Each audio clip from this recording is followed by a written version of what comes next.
ஆண்டவருடைய பரிசுத்த நாமத்திற்கு மகிமை உண்டாகட்டும். இந்த காலை வேளையிலும் நல்ல ஒரு ஆராதனை எடுக்க ஆண்டவர் கிருபை கொடுத்தார். இப்போதும் ஆண்டவருடைய வார்த்தையை தியானிக்க ஆண்டவர் நமக்கு கிருபை செய்வாராக. உன்னத பாட்டுகளின் புஸ்தகம் 1ஆம் அதிகாரம் 2ஆம் வசனத்திலிருந்து நாம் தியானித்து ஆண்டவருடைய வார்த்தையை நாம் அறிந்து கொள்வோம். உன்னத பாட்டுகளின் புஸ்தகம் 1ஆம் அதிகாரம் 2ஆம் வசனம். அவர் தமது வாயின் முத்தங்களால் என்னை முத்தமிடுவாராக. உமது நேசம் திராட்சரசத்தை பார்க்கிலும் இன்பமானது. கண்களை மூடி ஆண்டவருடைய சமூகத்தில் ஜெபம் பண்ணுவோம். இந்த நாளிலே ஆண்டவர் நம்மோடு கூட பேசும்படி ஜெபம் பண்ணுங்க. எல்லாரும் கர்த்தரை ஸ்தோத்திரம். நன்றி ராஜா, உம்மை ஸ்தோத்திரிக்கிறோம், உம்மை போற்றுகிறோம். நீர் மகிமையான தேவன், மகத்துவ ராஜா, அன்பின் தகப்பன், இல்லாதவைகள் இருக்கிறவைகளை போல் அழைக்கிறவர். நீர் பெரியவர். அல்லேலூயா, உம்மை ஸ்தோத்திரிக்கிறோம் ஆண்டவரே. திராட்சை ரசம் பார்க்கிலும் இனிமையானவரே, திராட்சை ரசம் பார்க்கிலும் இனிமையானவரே, ஒற்றுண்ட பரிமளமே, உலகெல்லாம் மனமே, ஒற்றுண்ட பரிமளமே, உலகெல்லாம் மனமே. ஓமக்கு ஸ்தோத்திரம், ஓமக்கு ஸ்தோத்திரம், உயிருள்ள நாளெல்லாம் ஓமக்கு ஸ்தோத்திரம், ஓமக்கு ஸ்தோத்திரம், ஓமக்கு ஸ்தோத்திரம், உயிருள்ள நாளெல்லாம் ஓமக்கு ஸ்தோத்திரம். நன்றி ஆண்டவரே, நன்றியோடு நன்றியோடு நன்றி நிறைந்த இருதயத்தோடு துதிக்கிறோம். மகா பரிசுத்தமுள்ள நல்ல பிதாவே, உடைய வார்த்தையை கொண்டு எங்களோடு பேசும். நீர் பேசும், நாங்கள் கேட்கிறோம். இயேசுவின் நாமத்தில் ஜெபிக்கிறோம் எங்கள் நல்ல பிதாவே, ஆமென். அல்லேலூயா. ஆண்டவருடைய பரிசுத்த நாமத்திற்கு மகிமை உண்டாவதாக. உன்னத பாட்டுகள் 1ஆம் அதிகாரம் 2ஆம் வசனத்திலே அவர் தமது வாயின் முத்தங்களால் என்னை முத்தமிடுவாராக என்ற வசனத்தை கொண்டு இந்த நாளிலே தியானிப்போம். முத்தம் என்று சொன்ன உடனே எல்லாரும் அசிங்கம், அசூசி என்று நினைத்துக் கொள்வார். முத்தம் என்றால் தவறான காரியம் என்று நினைத்துக் கொள்வார்கள். ஆமென், ஸ்தோத்திரம். உன்னத பாட்டுகளின் புஸ்தகம் தேவனுக்கும் மனிதனுக்கும் இடையே இருக்கிற உறவை குறித்ததான ஒரு புஸ்தகம். ஆமென். இயேசு கிறிஸ்து மணவாளனாகவும் திருச்சபை மணவாட்டியாகவும் ஆமென் உருவகப்படுத்தி ஆமென் தியானிக்க வேண்டிய ஒரு புஸ்தகம் உன்னத பாட்டுகளின் புஸ்தகம். எனவே அவருடைய அன்புக்காய் ஏங்குகிற தேவனுடைய பிள்ளைகள், அன்பு செலுத்த காத்திருக்கும் தேவன், இவர்களுக்கு இடைப்பட்ட உறவை, நல்லுறவை குறிக்கிற ஒரு புஸ்தகமாய் உன்னத பாட்டுகளின் புஸ்தகம் இருக்கிறது. எனவே இந்த பரிசுத்த புஸ்தகத்திலே அசுத்தமான காரியத்தை ஆண்டவர் எழுதி வைத்திருக்க மாட்டார். எனவே அது முத்தங்கள் என்று சொல்லும் போது அதை அசிங்கம் என்றோ தவறான காரியம் என்றோ நினைத்துக் கொள்ளாமல், வேதாகமத்திலே அந்த முத்தங்கள் என்ற இடத்திலே என்ன காரியங்கள் வெளிப்படுத்தப்பட்டிருக்கிறது என்பதை குறித்து நாம் பார்க்கும்போது ஆமென், இந்த ஆண்டவர் எந்த அளவுக்கு அந்த காரியத்தை நம்முடைய வாழ்க்கையில ஆசீர்வாதமாய் நடத்தி தருகிறார் என்பதை குறித்து நாம் அறிந்து கொள்ள முடியும். ஆமென். முத்தங்கள்ல தாயினுடைய முத்தங்கள் பாசத்தை வெளிப்படுத்துகிறதா? அது அசிங்கம் என்று யாரும் சொல்லுவதில்லை. ஒரு தாய் தன் குழந்தைக்கு முத்தம் இடும்போது அந்த குழந்தையின் மேலே அந்த தாய் வைத்திருக்கிற பாசத்தை அவள் வெளிப்படுத்துகிறதை நாம் பார்க்கிறோம். தகப்பன் தன் பிள்ளையை முத்தமிடுவார் என்றால் தைரியத்தை கொடுக்கும். என் தகப்பன் என்னோடு கூட இருக்கிறார். என் வாழ்க்கையில என்ன துன்பங்கள் வந்தாலும், என்ன தோல்விகள் வந்தாலும், என்ன நஷ்டங்கள் வந்தாலும், இடையூறுகள் வந்தாலும் என் தகப்பன் எல்லாவற்றையும் பார்த்துக் கொள்வார் என்பதற்கு அச்சாரமாகத்தான் தகப்பன் முத்தம் இருக்கிறது. நண்பனுடைய முத்தம் என்பது ஆதரவை குறிக்கிறது, ஆதரவை வெளிப்படுத்துகிறது. ஆமென், ஸ்தோத்திரம். எல்லா சூழ்நிலைகளிலும் ஆமென், ஸ்தோத்திரம். நண்பர்கள் கூட இருந்தால் ஒரு யானை பலம் உள்ளது போல அநேகர் நினைப்பார்கள். ஆலோசனை கொடுக்க, சரியான வழியில வழி நடத்த, உதவி செய்ய நண்பர்கள் அவசியம். அப்ப நண்பனின் முத்தம் நான் உனக்கு ஆதரவாய் இருக்கிறேன் என்பதை வெளிப்படுத்துகிறதாக பார்க்கிறோம். அப்ப வேதாகம புஸ்தகத்திலே இந்த முத்தங்களின் வெளிப்பாடு, முத்தங்களின் மூலமாக வருகிற சத்தியங்களை நாம் அறிந்து கொள்ள ஆண்டவர் நமக்கு உதவி செய்வாராக. அதனால முத்தங்கள் என்பதை தவறான ஒரு காரியமாய் நினைத்து கொண்டு உங்கள் மனதை நீங்கள் ஆமென் ஸ்தோத்திரம் சுவிட்ச் ஆஃப் பண்ணிராம ஆமென் இந்த காரியங்களை நீங்கள் கவனமாய் கவனிப்பீர்கள் என்று சொன்னா இதிலிருந்து ஆண்டவர் தன்னுடைய பிள்ளைகளுக்கு மணவாளனாகிய இயேசு மணவாட்டியாகிய திருச்சபைக்கு தேவன் அவருடைய சபைக்கு அவருடைய மக்களுக்கு என்ன காரியங்களை செய்ய விரும்புகிறார் என்பதை நாம் இதன் மூலமாய் அறிந்து கொள்ள ஆண்டவர் நமக்கு கிருபை செய்வாராக. முதலாவதாக ஆதியாகமத்தின் புஸ்தகம் 27ஆம் அதிகாரம் 26 27 வசனங்களை நீங்க வாசித்து பார்ப்பீர்கள் என்றால் ஆதியாகமம் 27ஆம் அதிகாரம் 26 27 வசனங்கள்ல அங்கே ஆமென் ஈசாக்க யாக்கோபு அந்த ஆசீர்வாதம் வாங்குகிறதுக்கு போகிற ஒரு இடம். அங்கே ஈசாக்கு சொல்லுகிறார், நீ என்னிடத்தில் என் கிட்ட வந்து என்னை முத்தம் செய் என்று சொல்லுகிறதை நாம் பார்க்கிறோம். யாக்கோபு ஈசாக்கின் இடத்தில் போய் அவனை முத்தம் செய்த போது ஆமென் அந்த அந்த அவன் போட்டிருந்த வஸ்திரத்தினுடைய வாசனையை நுகர்ந்து கொண்டு ஈசாக்கு சொன்னாரு, இது என் குமாரனுடைய வாசனை, கர்த்தர் ஆசீர்வதித்த வயல்வெளியின் வாசனை என்று சொல்லி அவர் அடையாளம் கண்டு கொண்டதை பார்க்கிறோம். எனவே ஒரு முத்தம் அடையாளத்தை வெளிப்படுத்துகிறது, அடையாளப்படுத்தும் முத்தம். என் குமாரன், என் குமாரனின் வாசனை, கர்த்தர் ஆசீர்வதித்த வயல்வெளியின் வாசனை என்று சொல்லி யாக்கோபு ஆமென் ஸ்தோத்திரம் ஏமாற்றி தான் ஆசீர்வாதத்தை வாங்க போயிருந்தான் என்று சொன்னாலும் ஈசாக்கு ஏசாவை ஆசீர்வதிக்க அவன் திட்டமிட்டிருந்தான். அந்த காரியத்தில் அவனுக்கு கண் மங்களா இருந்தபடியினாலே யார் தன்னிடத்தில் வருகிறார்கள் என்பது அவனுக்கு தெரியாது. அப்படிப்பட்ட சூழ்நிலையில அவன் நம்பி இருந்த ஒரே ஒரு காரியம், ஒண்ணு குரலை வச்சு கண்டுபிடிக்கணும். அந்த குரலை வச்சு கண்டுபிடிக்க முடியல, சொல்றாரு குரல் யாக்கோபின் குரல். இரண்டாவது அந்த ஏசாவுக்கு ரோமம் இருக்கும், இந்த ரோமத்தை வைத்து கண்டுபிடிக்கலாம். அதுலயும் ஏமாற்று செய்து விட்டார்கள். ரோமம் இருக்கிறது, குரல் வேறொருவனுடையது, கரம் வேறொருடையது. இப்போ இன்னும் ஒன்னே ஒரு ஆப்ஷன் தான் ஈசாக்குக்கு இருக்கிறது, இது ஏசாவா யாக்கோபான்னு கண்டுபிடிக்கிறதுக்கு. அப்ப நீ என்னிடத்தில் வந்து என்னை முத்தம் பண்ண என்று சொன்ன போது, முத்தம் செய் என்று சொன்னபோது அவன் போய் முத்தம் இட்ட போது அந்த வாசனையை நுகர்ந்து கொண்டு இது என் மகனுடைய வாசனை, என் குமாரனின் வாசனை, கர்த்தர் ஆசீர்வதித்த வயல்வெளியின் வாசனை என்று சொல்லி அவர் கண்டுபிடித்ததை நாம் பார்க்கிறோம். அப்புறம் ஒரு முத்தம் என்பது அன்பை நேசத்தை அடையாளப்படுத்துகிறதை நாம் பார்க்கிறோம். குமாரன் என்ற ஒரு ஸ்தானத்தை அடையாளப்படுத்துகிறது. ஆமென் ஸ்தோத்திரம். கர்த்தருடைய ஆசீர்வாதத்தை அது அடையாளப்படுத்துகிறது. கர்த்தர் ஆசீர்வதித்த வயல்வெளியின் வாசனையை அந்த முத்தம் காட்டி கொடுத்தது என்று சொல்லி நாம் பார்க்கிறோம். அருமையான தேவனுடைய பிள்ளைகளே, அவர் தம்முடைய வாயின் முத்தங்களால் நம்மை முத்தமிடுவார் என்று சொல்லி இருக்கிற இந்த இடத்துல ஒரு விதத்துல பார்த்தா நாம் தேவனுடைய பிள்ளைகளா இருக்கிறோம். பரலோக தகப்பனுக்கு நாம் பிள்ளைகளா இருக்கிறோம். இவன் என் பிள்ளை என்று சொல்லி ஆண்டவர் நம்மை அடையாளப்படுத்த, அச்சாரப்படுத்த ஆமென் ஸ்தோத்திரம் அவர் வாயின் முத்தங்களால் நம்மை முத்தமிடுவார் என்று சொல்லி இருக்கிறது. அப்போ ஆமென் குமாரர்கள் குமாரத்திகள் தேவனுடைய பிள்ளைகள் என்பதை அடையாளப்படுத்தும்படி கர்த்தர் ஆசீர்வதித்த ஆசீர்வாதங்கள் நம்மிடத்தில் இருக்கிறது என்பதை அடையாளப்படுத்தும்படி ஆண்டவர் செய்வார். அதுதான் அவர் நம்மை நேசிக்கிறதற்கு, அவர் நம்மேல் வைத்திருக்கிற அன்புக்கு அடையாளமாய் இருக்கும் என்பதில் எவ்விதமான சந்தேகமும் இல்லை. அப்போ அடையாளப்படுத்தும் முத்தம், தேவனுடைய பிள்ளைகள் என்பதை அடையாளப்படுத்துகிற ஒரு முத்தம், அந்த முத்தங்களால் ஆண்டவர் முத்தமிடுவார். இரண்டாவது ஆதியாகமத்தின் புஸ்தகம் 29:11 வசனம். ஆதியாகமம் 29:11 நாம் பார்க்கும்போது அங்கே யாக்கோபு ராகேலை கண்டவுடனே ராகேலை முத்தம் செய்தான் என்று வேதத்தில் சொல்லி இருக்கிறது.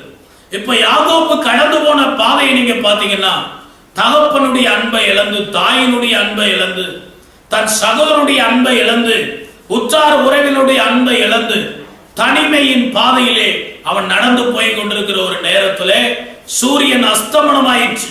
எல்லா உறவுகளின் சப்போர்ட்டும், எல்லா மனிதர்களுடைய சப்போர்ட்டும் இல்லாமல் போன ஒரு நேரம், எல்லாவற்றையும் இழந்து இப்ப பரலோகத்துக்கும் பூலோகத்துக்குமான ஏணியை அவன் பார்த்து தேவனோடு மட்டும் ஒரு உறவை புதுப்பித்துக் கொண்டு போகிறான்.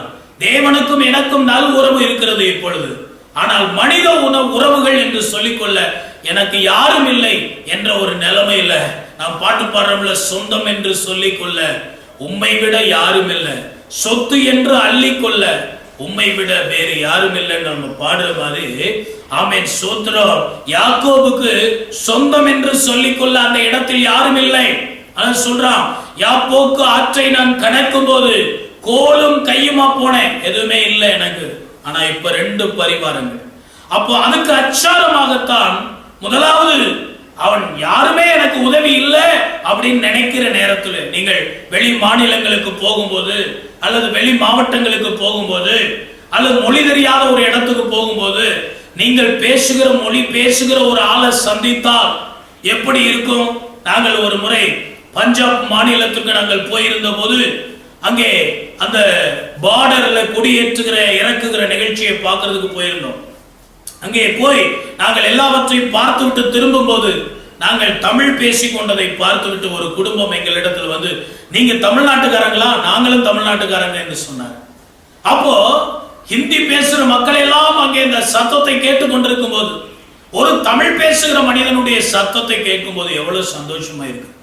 என்னுடைய மொழி பேசுகிற ஒரு ஆள் இங்க இருக்கிறார், என் மாநிலத்தை சேர்ந்த ஒருவர் இருக்கிறார் என்று எப்படி சந்தோஷப்படுவோமோ, ஒரு சொந்தம் கிடைத்து விட்டது போல, ஒரு சொந்தத்தை பார்த்தது போல எப்படி சந்தோஷப்படும். அதே போலதான் யாக்கோபு அங்கே யாரும் இல்லை உறவினர், ஆனால் அவன் ராக்கேலை பார்த்த உடனே அவன் முத்தமிடுகிறான், எனக்கு ஒரு உறவு கிடைத்து விட்டது என்று சொல்லி. அப்போ உறவை வெளிப்படுத்துகிற ஒரு முத்தம்.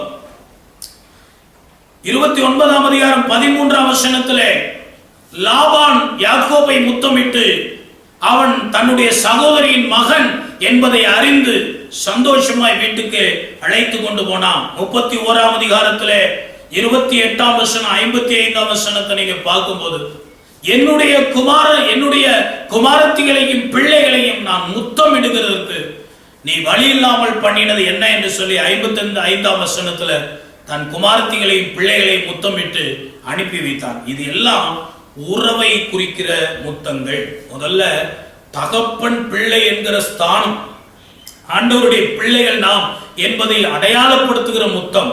இரண்டாவது, தேவனுக்கும் மனுஷனுக்கும் இருக்கிற உறவு மட்டுமல்ல, உலகத்துல பரிசுத்தவான்களுக்கும் உள்ள ஒரு உறவு, பரிசுத்தவான்களுக்கும் உலகத்துக்கும் உள்ள ஒரு உறவு. இந்த உறவுகள் எல்லாவற்றையும் அவர் சீர்பொருந்த பண்ணி அவர் ஆசீர்வதிக்கிறவர். அல்லேலூயா.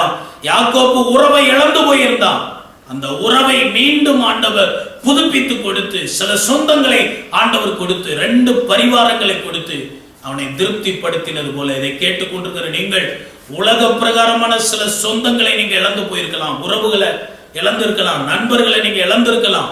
அவைகள் எல்லாரையும் ஆண்டவர் திரும்ப கொடுத்து உங்களை ஆசீர்வதிக்க ஆண்டவர் வல்லமையுள்ள தேவனாய் இருக்கிறார். ஆவிக்குரிய காரியங்களில் மட்டுமல்ல, உலக பிரகாரமான காரியங்களிலும் அவர் நம்மை ஆசீர்வதிப்பார். அப்போ உறவை புதுப்பிக்கிற ஒரு தேவனாய் இருக்கிறார். இழந்து போன உறவுகளை மீட்டு கொடுக்கிற ஆண்டவராய் இருக்கிறார். தேவனுக்கும் நமக்கும் இடையே இருக்கிற உறவு அருந்து போனது.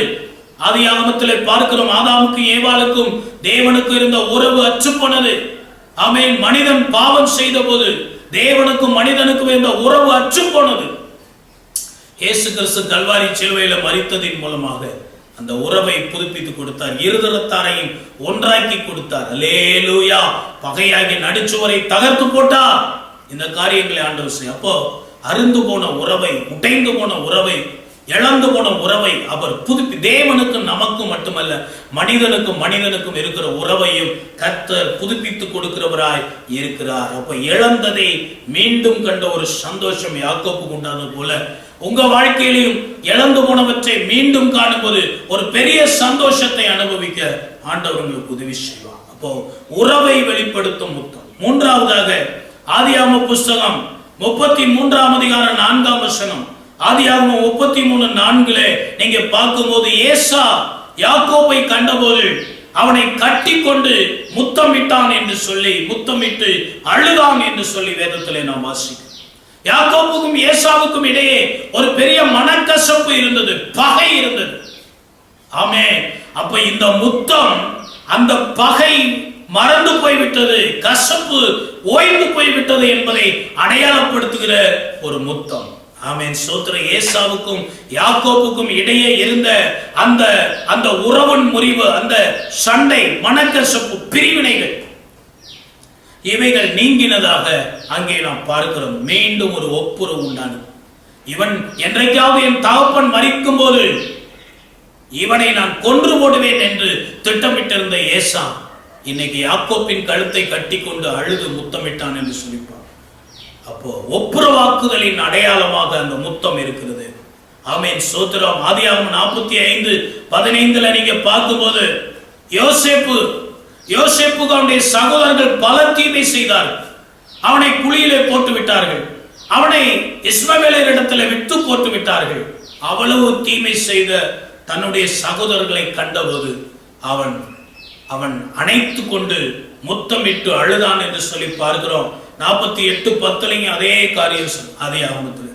அப்போ இந்த முத்தம் ஒப்புரவாகுதலின் முத்தம். நாம் தேவனுக்கு பகைஞர்களா இருந்தோம், தேவனுக்கு விரோதிகளா இருந்தோம், தேவனுடைய திட்டத்தை எதிர்த்து செயல்படுகிற மக்களா இருந்தோம், தேவனுடைய சத்தத்தை அசட்டை பண்ணுகிறவர்களா இருந்தோம், தேவ பிரசன்னத்தை அசட்டை பண்ணுகிறவர்களா. அப்படி எல்லாம் நாம் நடக்கும் போது தேவனுக்கு நமக்கு இருக்கிற உறவு துண்டிக்கப்படும். அனுதினமும் எழுந்து ஜெபிக்க வேண்டிய நாம் ஜெபத்தை மறக்கும் போது உறவு துண்டிக்கப்படுது. வேதத்தை மறக்கும் போது, அவருடைய வார்த்தையை மறக்கும் போது தேவனுக்கு நமக்கு இருக்கிற உறவு துண்டிக்கப்படும். அப்போ இந்த ஒப்புரவாக்குதலின் ஊழியத்தை தான் இயேசு கிறிஸ்து செய்தார். இருதரத்தாரை ஒன்றாக்குகிற ஒரு ஊழியம், பகையை கசப்பை மாற்றுகிற ஒரு ஊழியத்தை தான் பிரதான ஆசாரியராக இயேசு கிறிஸ்து செய்து வைத்தார். அவன் பிரதான ஆசாரியனுடைய வேலை என்ன? ஜனங்கள் பாவம் செய்கிறார்கள், தேவன் பரிசுத்த தேவன். அப்போ அந்த பாவம் செய்த ஜனங்கள் பரிசுத்த தேவனிடத்தில் வர முடியாது. அப்போ இவர்கள் இருவருக்கும் நடுவாக, தேவனுக்கும் மனிதனுக்கும் இடையே நடு நின்று இந்த மனிதர்களுக்காக மன்றாடி, அவர்கள் பாவங்களுக்காக பரிந்து பேசி, அவர்களுக்காக பலி செலுத்தி பாவ மன்னிப்பை தேவனிடத்திலிருந்து பெற்றுக்கொள்ள கொடுக்க வேண்டிய ஒரு வேலை. இந்த பாவம் செய்த மனிதனை பரிசுத்தமாக்கி பரிசுத்த தேவனோடு இணைத்து வைக்கிற ஒரு வேலையை தான் இயேசு கிறிஸ்து. பிரதான ஆசாரியர்கள் அதைத்தான் செய்கிறார்கள், இயேசு கிறிஸ்து அதைத்தான் செய்கிறார். அவர் ஆமென் ஸ்தோத்திரம் பிரதான ஆசாரியர்களுக்கெல்லாம் மேலான பிரதான ஆசாரியராக இருக்கிறார். யோசேப்பு அங்கே ஒப்புரவாக்குதலின் ஒரு முத்தம் விடுவாராக என்று சொல்லும்போது, நமக்கும் தேவனுக்கும் பிரிவினை இருக்கிறதா? நமக்கும் பரலோகத்துக்கும் இடையே பிளவு இருக்கிறதா? நமக்கும் மனிதர்களுக்கும் உறவுகளுக்கு இடையே பிளவு இருக்கிறதா? அதை ஆண்டவர் சரி செய்து ஒப்புரவாக்க வேண்டியதை ஒப்புரவாக்கி ஆண்டவர் நம்மை மகிழச் செய்கிற தேவனாய் இருக்கிறார். அல்லேலூயா. அதுதான் அவருடைய வாயின் முத்தங்களை குறித்து சொல்லி. 4வது யாத்ராகமம் 4ஆம் அதிகாரம் 27ஆம் வசனம். யாத்ராகமம் 4:27 மோசேயை கர்த்தர் அழைக்கிறார். அவன் தயங்குகிறான். பிறகு ஆண்டவர் அவனுக்கு பல காரியத்தை பேசுறாரு.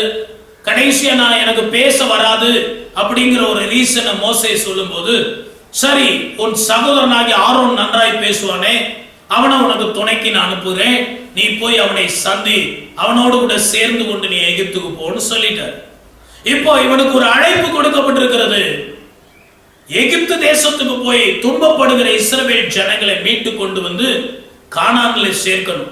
இதுதான் மோசேக்கு கொடுக்கப்பட்ட டார்கெட். இதுதான் மோசேக்கு கொடுக்கப்பட்ட ஊழிய அழைப்பு. இப்போ ஆண்டவர் அவனுக்கு ஒரு அடையாளத்தை கொடுத்து அனுப்புகிறான். உன் சகோதரனாகிய ஆரோன் உன்னை சந்திப்பான், நீங்கள் இருவரும் சேர்ந்து போங்கள். அப்ப வனாந்தர வழியே அவன் நடந்து கொண்டு வருகிறான், யோசித்து கொண்டே வருகிறான். என் ஊழிய பாதை எப்படி இருக்க போதுன்னு தெரியல. அந்த எகிப்து தேசத்துல இருக்கிற இஸ்ரவேல் ஜனங்கள் என்னை ஏற்றுக்கொள்வார்களா? அதான் முதல் கேள்வி அவனுக்கு. இரண்டாவது, அவ்வளவு பெரிய பார்வோனை என்னால ஜெயிக்க முடியுமா? பார்வோனின் மந்திரவாதிகளை என்னால ஜெயிக்க முடியுமா? பார்வோனின் ரதங்களையும் படைகளையும் என்னால் ஜெயிக்க முடியுமா? இவ்வளவு கேள்விகளோடும் சிந்தனையோடும் வனாந்தரத்தில் நடந்து போய் கொண்டிருக்கிறவன் திடீரென்று ஒரு மனிதனை சந்திக்கிறான். அவன் தான் தன் சகோதரனாகிய ஆரோன். அந்த ஆரோனை பார்த்த உடனே அவனுக்குள்ள ஒரு புது நம்பிக்கை வந்ததை நாம் பார்க்கிறோம், புதுபலன் வந்ததை நாம் பார்க்கிறோம். ஆமென் ஸ்தோத்திரம். இந்த அழைப்பு உறுதிப்பட்டது போல அவன் உணர்கிறான். அவனுக்கு கர்த்தர் கொடுத்த தரிசனமும் திட்டங்களும் உறுதிப்படுத்தப்பட்டது போல அவன் நினைத்து சந்தோஷத்தோடு தன் சகோதரனை அவன் கட்டி பிடித்து முத்தம் கொடுத்தான் என்று சொல்லி நான் பாருங்க. இந்த முத்தம் அழைப்பின் அடையாளம், உறுதிப்படுத்துகிற ஒரு முத்தம், அழைப்பின் அடையாளத்தை உறுதிப்படுத்துகிற ஒரு முத்தமாக இருந்தது என்று சொல்லி நாம் பார்க்கிறோம். உங்க வாழ்க்கையில சில திட்டங்கள் ஆண்டவர் உங்களுக்கு கொடுத்திருக்கலாம், தரிசனங்களை கொடுத்திருக்கலாம். ஊழியத்தில் செயல்படுகிறவர்கள் பல சந்தேகங்களோடும் கேள்விகளோடும் தோல்விகளோடும் முயற்சி எடுத்து முடியாத நிலைமையில நீங்க இருக்கலாம். ஆனா இன்னைக்கு அவர் தம்முடைய வாயின் முத்தங்களால் முத்தமிட்டு, ஆமென், உனக்கு நான் கொடுத்த அழைப்பு உண்மையானது, உனக்கு நான் கொடுத்திருக்கிற திட்டங்கள் உண்மையானது, தரிசனங்கள் உண்மையானது, ஏற்ற நேரத்தில் அவைகள் நிறைவேறும்படி நான் செய்வேன், அதுக்கு தேவையான எல்லா மனித உதவிகளையும் பரலோகத்தின் உதவிகளையும் பொருளாதார உதவிகளையும் கொடுத்து உங்களை ஆசீர்வதிப்பேன் என்று ஆண்டவர் இந்த நாட்கள்ல அங்கீகாரம் பண்ண விரும்புகிறார். ஐந்தாவதாக ரூத்து புஸ்தகம் 1ஆம் அதிகாரம் 9ஆம் வசனம், ரூத்து 1:9 நீங்க பார்க்கும்போது, நகோமி தன் 2 மருமக்களையும் அழைத்து அவர்களை முத்தமிட்டு, நீங்கள் போய்விடுங்கள், நீங்கள் போய் திருமணம் செய்து சந்தோஷமாய் வாழுங்கள் என்று சொல்லி அவர்களை அனுப்பும் போது, ஒருபால் என்று சொல்லுகிறவர் 14ஆம் வசனத்துல ஒரு மருமகள் அவளை முத்தமிட்டு போய்விட்டாள் என்று சொல்லி இருக்குது. சுயநலத்தை குறிக்கிறது. ஆனா ரூத்தை நீங்க பாத்தீங்கன்னா அவள் அவள் விடாது நகோமியை பற்றி கொண்டாள் என்று வேதத்துல நாம் வாசிக்கிறோம். அப்போ முத்தம் என்பது தன்னலமற்ற அன்பினுடைய வெளிப்பாடு என்று சொல்லி நாம் பார்க்கிறோம். ஆமே, நகோமியினுடைய முத்தம் தன்னலமற்ற அன்பின் வெளிப்பாடு, ரூத்தினுடைய முத்தம் தன்னலமற்ற அன்பினுடைய வெளிப்பாடு, ஓர்வாளுடைய முத்தம் தன்னல, அதாவது சுயநல முத்தமாக இருந்து ஒரு முத்தத்தை கொடுத்துட்டு அன்பு இருக்கிறது போல அவள் காண்பித்தாள். ஆனால் அந்த அன்பை நிறைவேற்றல, அவள் பிரிந்து போய்விட்டாள். தன் வாழ்க்கை நன்றாயிருந்தால் போதும் என்று. ரூத் அப்படி இல்லை. நானும் போய்விட்டால் என்னுடைய மாமியார் தனிமையாய் விடுவார்களே, அவர்களுக்கு யார் ஆதரவு, நானாவது உதவி இருக்க வேண்டும் என்று சொல்லி பற்றி கொண்டு, நீ போற இடத்துக்கு நான் வருவேன், நீ தங்குற இடத்துல நான் தங்குவேன், நீ சாப்பிடுறத நான் சாப்பிடுறேன், உன்னுடைய தேவன் என்னுடைய தேவன், நீ சாகுற இடத்துல நான் சாகுறேன், உன் கல்லறைக்கு பக்கத்துல என்ன அடக்கம். எப்படி பாருங்க, அந்த அளவுக்கு ஒரு சுயநலமற்ற ஒரு அன்பு, தன்னலமற்ற ஒரு அன்பின் வெளிப்பாடு தான் அந்த முத்தம். ஆமென், சோத்திர. ஆண்டவராகிய இயேசு கிறிஸ்து நம்மையில வைத்திருக்கிற அன்பும் தன்னலமற்ற அன்பு. பல நேரத்துல நாம தன்னலமுடையவர்களா இருக்கிறோம். ஆண்டவர்கிட்ட ஜெபம் பண்றோம், நம்ம வாழ்க்கையில அற்புதம் நடந்த உடனே எல்லாத்தையும் மறந்துடுறோம். இனி பாவம் செய்ய மாட்டேன்னு ஒப்பு கொடுக்கிறோம். ஏதாவது ஒரு பிரச்சனை வரும்போது ஒப்பு கொடுக்கிறோம், ஒரு வியாதி வரும்போது ஒப்பு கொடுக்கிறோம்.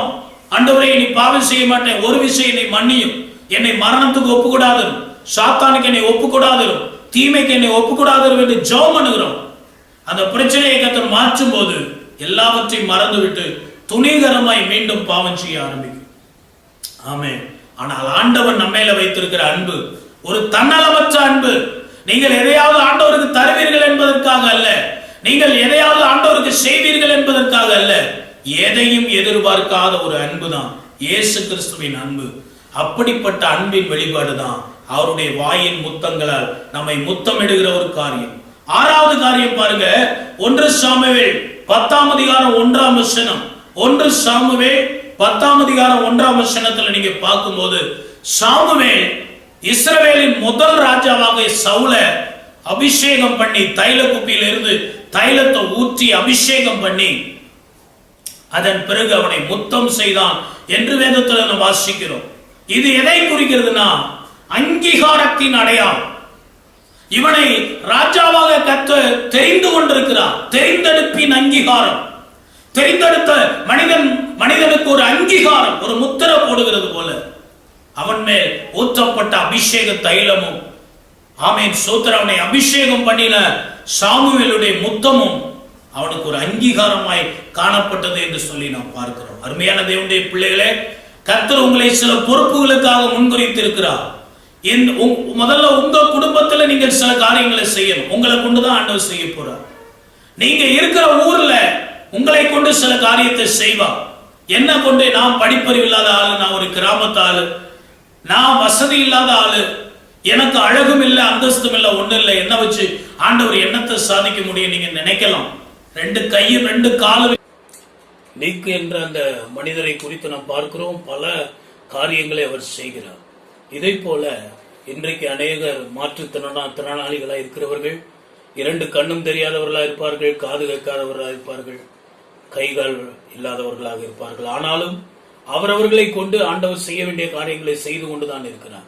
தேவனுடைய பிள்ளைகளே, உங்க வாழ்க்கையில நான் ஒன்றுக்கும் பிரயோஜனமற்றவள், என்னால் யாருக்கும் எந்த பிரயோஜனம் இல்லை என்று நீங்கள் நினைத்து கொண்டிருக்கலாம்.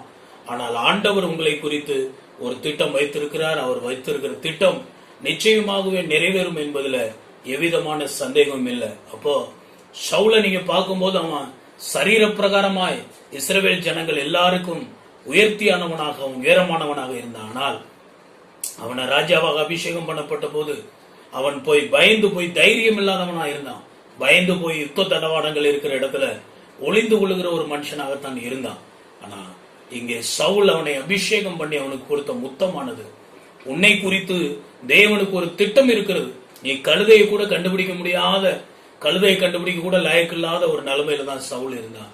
ஆனா கர்த்தர் உன்னை அபிஷேகம் பண்ணுகிறா, உன்னை அங்கீகாரம் பண்ணுகிறா, உன்னை குறித்து தேவனுக்கு ஒரு திட்டம் உண்டு என்பதுதான் அந்த முத்தத்தினுடைய அடையாளமா இருக்கிறது. தேவனுடைய பிள்ளைய, நீங்க உங்களுடைய குடும்பத்திலையும் உங்களுடைய பட்டணத்திலும் தேசத்திலும் சபையிலும் ஆண்டவருக்காக சில காரியங்களை செய்ய கர்த்தர் உங்களை கொண்டு நியமித்து இருக்கிறார்.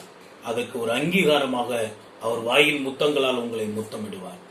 7வது காரியம் பாருங்க, 1 சாமுவேல் 20ஆம் அதிகாரம் 41ஆம் வசனத்துல நீங்க வாசிக்கும் போது, 1 சாமுவேல் 20:41 யோனத்தான் தாவீது அவர்கள் யோனத்தான் முத்தமிட்டு தாவீது அங்கீகாரம் பண்ணினான் என்று சொல்லி நாம் பார்க்கிறோம்.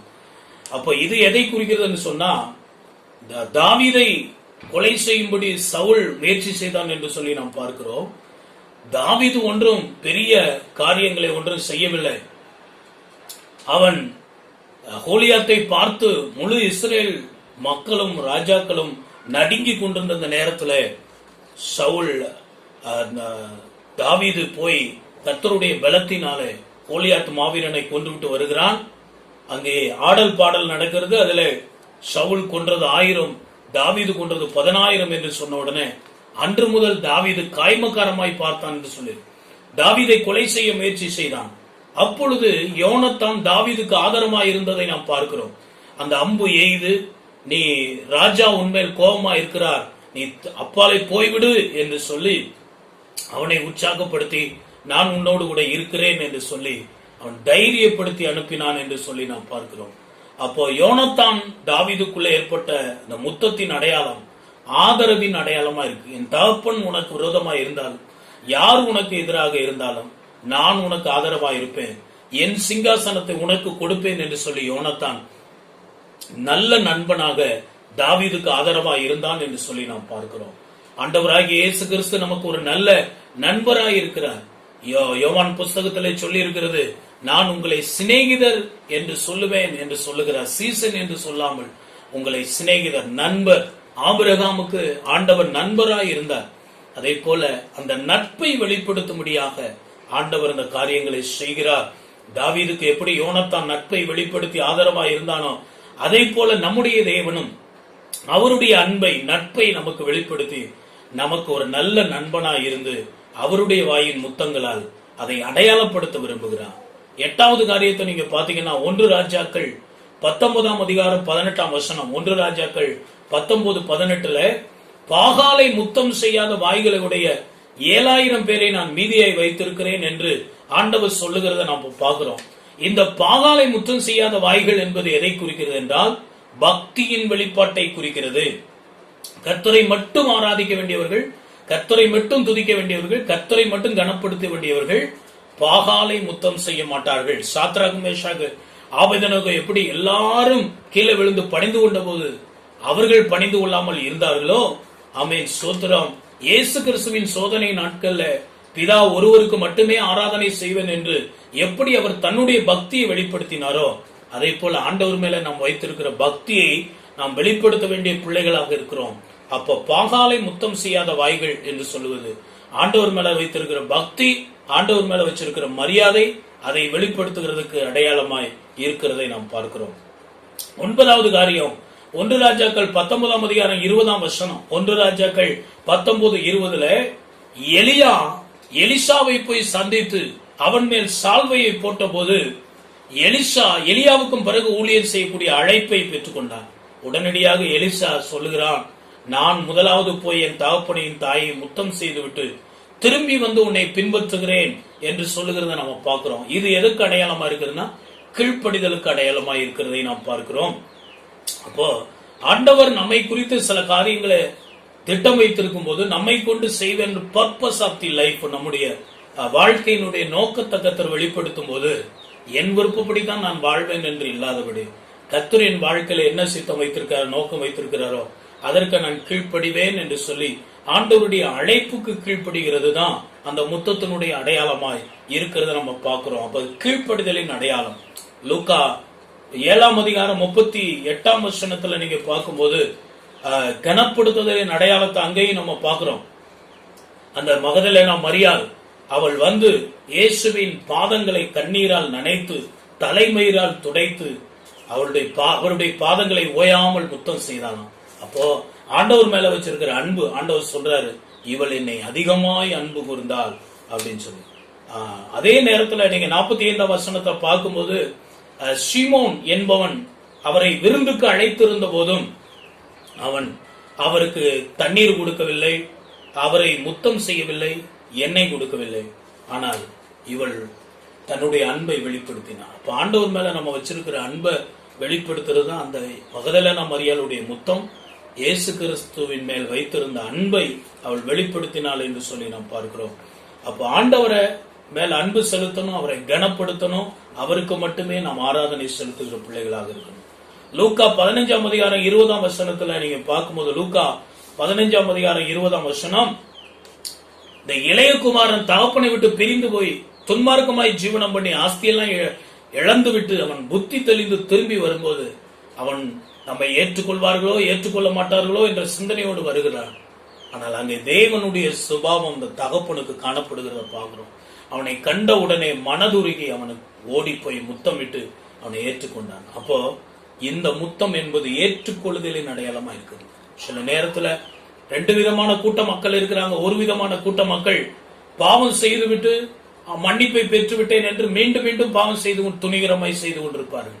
ஒரு கூட்ட மக்கள் என்ன செய்வார்கள், நான் பாவம் செய்து விட்டேன், ஆண்டவர் என் பாவத்தை மன்னிக்க மாட்டார் என்று சாத்தானுடைய இருதயத்துல குற்ற மனசாட்சியை கொடுக்கிறதுனால அந்த குற்ற மனசாட்சியில் நிறைந்து நான் ஒரு பாவி, நான் ஒரு பாவி, நான் ஒரு பாவி என்று சொல்லிக்கொண்டே இருப்பார். ஆனா இந்த இடத்துல ஆண்டவர் நமக்கு சொல்லுகிற காரியம், நீ அறியாமல் செய்த உன் பலவீனத்தின் நிமித்தமாய் தடுமாறி செய்த பாவங்களை நீ விட்டுவிட்டு வருவதற்கு நீ ஆயத்தமாய் இருந்தால், உன் பின்மாற்ற ஆவியை விட்டு நீ திரும்பி வர ஆயத்தமாய் இருந்தால், சபையை விட்டு நின்று போன நீ திரும்ப சபைக்கு வர ஆயத்தமா இருந்தால், ஆண்டவரை விட்டு விலகி போன நீ திரும்ப ஆண்டவருக்குள்ள வருகிறதுக்கு ஆயத்தமா இருந்தா, பரிசுத்த வாழ்க்கையை விட்டு விலகி போன நீ திரும்ப பரிசுத்த வாழ்க்கைக்குள்ளே வர நீ ஆசையா இருந்தால், ஆர்வமா இருந்தால், கர்த்தர் உன்னை மீண்டும் ஏற்றுக்கொள்ள அவர் விரும்புகிறார். சில நேரத்துல சில பொறுப்புகளை நமக்கு கொடுக்கிறார். அந்த பொறுப்புகளை நிறைவேற்றாம ஏனதான ஒண்ணு இருக்கிறோம், அந்த பொறுப்புகள் நம்மை விட்டு போய்விடுகிறது. ஆனால் நாம் ஒப்பு கொடுத்து மீண்டும் ஆண்டவருக்குள்ள திரும்பி வரும்போது, அந்த பொறுப்புகளை எடுத்து செய்ய நாம் திரும்பி வரும்போது ஆண்டவர் பழைய நிலைமைக்கு நம்மை உயர்த்தி அவர் ஆசீர்வதிப்பார். அப்ப ஏற்றுக்கொள்ளுதலின் அடையாளமாய் அந்த முத்தம் இருக்கிறதை நாம் பார்க்கிறோம். அப்போஸ்தலர் 20ஆம் அதிகாரம் 28ஆம் வசனத்தை வாசிக்கும் போது, அப்போஸ்தலர் 20:28 அப்போஸ்தலர் 20:38 விசுவாசிகள் எல்லாம் பவுலுடைய கழுத்தை கட்டி கொண்டு முத்தமிட்டு அழுதார்கள் என்று வேதத்தில் சொல்லி, இது எதை குறிக்குதுன்னா நன்றி அறிதலின் அடையாளத்தை குறிக்கிறது. பவுல் அப்போஸ்தலர் எவ்வளவு உபத்திரவங்களை தாங்கி கொண்டு பலவீனத்தின் மத்தியிலும் போராட்டத்தின் மத்தியிலும் போய் பட்டணமாய் கிராமம் போய் ஊழியத்தை செய்து திருச்சபைகளை உருவாக்கினார். அந்த ஜனங்களுக்குள்ள இருக்கிற பிசாசுகளை துரத்தினார், வியாதிகளை அவர்கள் சுகமாக்கினார், அற்புத அடையாளங்களை நடப்பித்தார். அவர்கள் பெற்ற ஆவிக்குரிய ஆசீர்வாதங்களுக்கும் பவுல் தான் காரணகர்த்தாவாயிருந்தார். ஒரு நன்றி உணர்வை வெளிப்படுத்தும்படி பவுல் இப்பொழுது கொஞ்ச காலத்துல சிறையில் அடைக்கப்பட போகிறார். இந்த செய்தி கேள்விப்பட்டு இவர் நம்மை விட்டு பிரிந்து போகிறார் என்பதை நினைத்த உடனே அவர்கள் அவருடைய கழுத்தை கட்டி கொண்டு முத்தமிட்டு அழுதார்கள் என்று. அப்ப இது நன்றி அறிதலின் அடையாளமா இருக்கிறதை பார்க்க. கடைசியா நீங்க பார்க்கும்போது பவுல் தன்னுடைய நிருபங்களில் எல்லாம், குறிப்பாக ரோமர் 16:16, 1 கொரிந்தியர் 16:20, 2 கொரிந்தியர் 13:12, இப்படி ஒவ்வொரு நிருபத்தை முடிக்கும் போதும் நீங்கள் பரிசுத்த முத்தத்தோடு வாழ்த்துங்கள், அன்பின் முத்தத்தோடு வாழ்த்துங்கள் என்று சொல்லுகிறத நம்ம பார்க்கிறோம். அப்போ இந்த முத்தம் என்பது எதை குறிக்கிறதுனா வாழ்த்துதலின் அடையாளத்தை குறிக்கிறது. ஒரு மனுஷன் ஆசீர்வதிக்க விரும்புகிறோம், ஒரு மனுஷனை வாழ்த்த விரும்புகிறோம் என்று சொல்லும் போது, யோசேப்பினுடைய பிள்ளைகளை எப்படி யாக்கோபு அவர் கண் தெரியாத நிலைமையிலையும் அணைத்து கொண்டு முத்தமிட்டு அவர்களை ஆசீர்வதித்தாரோ, அதை போல ஆமென் நம்முடைய வாழ்க்கையை கர்த்தர் ஆசீர்வதிக்க விரும்புகிறார். அவருடைய வாயின் முத்தங்களால் முத்தமிடுவார் என்று சொன்னால் என்ன? அவர் நம்மை வாழ்ந்திருக்கும்படி செய்வார், அவர் நம்மை ஆசீர்வதிக்கும்படி செய்வார். அந்த ஆசீர்வாதங்கள் எல்லாம் நமக்கு கர்த்தர் பகிர்ந்து கொடுப்பதுதான் அந்த முத்தத்தின் அடையாளமா இருக்கிறது. இவ்விதமாக சில காரியங்கள் இந்த நாள் ஆண்டவர் நமக்கு பேசி இருக்கிறார். முத்தங்கள் என்பது அசுத்தமான காரியம், அசிங்கமான காரியம் என்பது அல்ல. முத்தம் என்பது அடையாளப்படுத்துகிறதாக இருக்கிறது. முத்தம் என்பது ஒப்புரவாகுதல், உறவை வெளிப்படுத்துகிறது, ஒப்புரவாகுதலை வெளிப்படுத்துகிறது, அன்பின் அடையாளத்தை வெளிப்படுத்துகிறத பார்க்கிறோம். தன்னலமற்ற அன்பின் வெளிப்பாடாக இருக்கிறது, அங்கீகாரத்தின் அடையாளமா இருக்கிறது, நான் உனக்கு இருக்கிறேன் என்ற ஆதரவின் அடையாளமா இருக்கிறது, பக்தியின் வெளிப்பாடாக இருக்கிறது, கீழ்ப்படுதலின் அடையாளமா இருக்கிறது, கனப்படுத்துதலின் அடையாளமா இருக்கிறது, ஏற்றுக்கொள்ளுதலின் அடையாளமா இருக்கிறது, நன்றி அறிதலின் அடையாளமா இருக்கிறது, வாழ்த்துதலின் அடையாளமா இருக்கிறது. எனவே இன்றைக்கு நம்மோடு கூட ஆண்டவர் பேசின வார்த்தையின்படி வாயின் முத்தங்களால் நம்மை முத்தமிடுவார் என்று ஆண்டவர் சொல்லி இருக்கிற இந்த காரியம், இத்தனை இந்த வேதவசன சத்தியங்களின்படி நாம் வாழ ஆசீர்வாதங்களை பெற்றுக்கொள்ள ஒப்பு கொடுப்போம். கண்களை மூடி முழங்கால் படிட்டு நாம் எல்லாரும் ஜெபம் பண்ணுவோம். ஹல்லேலூயா. கர்த்தரை ஸ்தோத்திரம் பண்ணுங்க, ஆண்டவரை ஸ்தோத்திரம் பண்ணுங்க. தேவ பிரசன்னம் நாம் இருக்கிற இடத்தை நிரப்பட்டும். ஹல்லேலூயா. ஆமென். ஈசாக்கு தன்னுடைய குமாரனை வயல்வெளியின் வாசனையை வைத்து கண்டுபிடித்தான். அந்த முத்தம் குமாரன் என்ற வெளிப்பாட்டை உண்டாக்கினது, அடையாளத்தை வெளிப்படுத்தியது. யாக்கோபனுடைய வாழ்க்கையில முத்தம் உறவுகளின் அடையாளமா இருந்தது. ஆமென். ஏசா யாக்கோபு சம்பவத்திலே, யோசேப்பின் சம்பவத்திலே ஒப்புரவாகுதலின் அடையாளமாய் முத்தம் இருந்தது. அவர் வாயின் முத்தங்களால் உங்களை முத்தமிடுவார். நீங்கள் தேவனுடைய பிள்ளைகள் என்பதை ஆண்டவர் அடையாளப்படுத்துவார். இழந்து போன உறவுகளை மீட்டுக் கொடுப்பார். ஆமென். பகையின் கசப்பையும் மாற்றி ஆண்டவர் ஒப்புரவாக்குதலை தேவனோடு மனிதர்களோடு ஏற்படுத்தி தருவார். கர்த்தர் உங்களுக்கு கொடுத்த அழைப்பிற்கு ஒரு அடையாளமாய் அதை உறுதிப்படுத்துவார். தன்னலமற்ற ஒரு அன்பை கர்த்தர் உங்களுக்காக வெளிப்படுத்துவார். சாமுவேல் சவுலை அபிஷேகம் பண்ணி முத்தமிட்டு அவனுடைய ஆமென் சூத்திரம் ஒரு அவன் நோக்கம், அவன் வாழ்க்கையில் இருந்த நோக்கத்தை அங்கீகாரம் பண்ணினது போல கர்த்தர் உங்களுக்காக உங்களை கொண்டு சில காரியங்களை செய்ய கர்த்தர் உங்களை அங்கீகாரம் பண்ணுவார். அல்லேலூயா. உங்கள் கீழ்ப்படிதலை கர்த்தர் கனப்படுத்துவார். ஆமென். சோத்திரம். உங்கள் ஆராதனையை கர்த்தர் ஏற்றுக்கொள்ளுவார். மகதலேனா மரியாள் ஆண்டவரை அதிகமாய் அன்பு கூர்ந்தது போல அது ஆராதனைக்கு ஒப்பனையாக இருக்கிறது. ஆண்டவர் மேல் அதிகமான அன்பை நீங்க ஏற்படுத்தும். உங்களை அவர் ஏற்றுக்கொள்வார். பாவத்திலிருந்து பின்மாற்றத்திலிருந்து திரும்பி வருகிற உங்களை அவர் ஏற்றுக்கொள்வார். பொறுப்புகளை சரியாய் செயல்படுத்தாமல் இருந்து ஆமென் இப்ப மீண்டும் பொறுப்படுத்தி செய்ய உங்களை ஒப்பு கொடுத்து வருவீர்கள் என்றால் கர்த்தர் உங்களை கனப்படுத்துவார். நாம் எல்லாரும் ஜெபம் பண்ணுவோம். கர்த்தாவே, உம்மை ஸ்தோத்திரிக்கிறோம். மகா பரிசுத்தமுள்ள எங்கள் நல்ல பிதாவே, இந்த நாள்ல நீர் பேசின வார்த்தைகளுக்காக நன்றி. நாங்கள் ஏற்றுக்கொள்கிறோம், எங்களை அர்ப்பணிக்கிறோம். தொடர்ந்து நீர் எங்களோடு கூட இருந்து எங்களை நடத்தும். இந்த வாரம் முழுவதும் எங்களை காத்துக்கொள்ளும். இயேசுவின் நாமத்தில் ஜெபிக்கிறோம் நல்ல பிதாவே, ஆமென். என் ஆத்துமாவே கர்த்தரை ஸ்தோத்திரி, முழு உள்ளமே பரிசுத்த நாமத்தை ஸ்தோத்திரி. என் ஆத்துமாவே கர்த்தரை ஸ்தோத்திரி, கர்த்தர் செய்த சகல உபகாரங்களையும் மறவாதே, ஆமென். கர்த்தராகிய இயேசு கிறிஸ்துவின் கிருபை, பிதாவாகிய தேவனுடைய அன்பு, பரிசுத்தாவின் ஐக்கியம் என்றும் இந்த சதா காலங்கள் நம் அனைவரோடு இருந்து வழி நடத்தி காப்பதாக, ஆமென், ஆமென். அல்லேலூயா. ஆண்டவர் உங்கள் எல்லாரையும் ஆசீர்வதிப்பாராக. நல்லவரே, நம் கர்த்தர் நல்லவரே, நம் கர்த்தர் நல்லவரே, நம் கர்த்தர் நல்லவரே.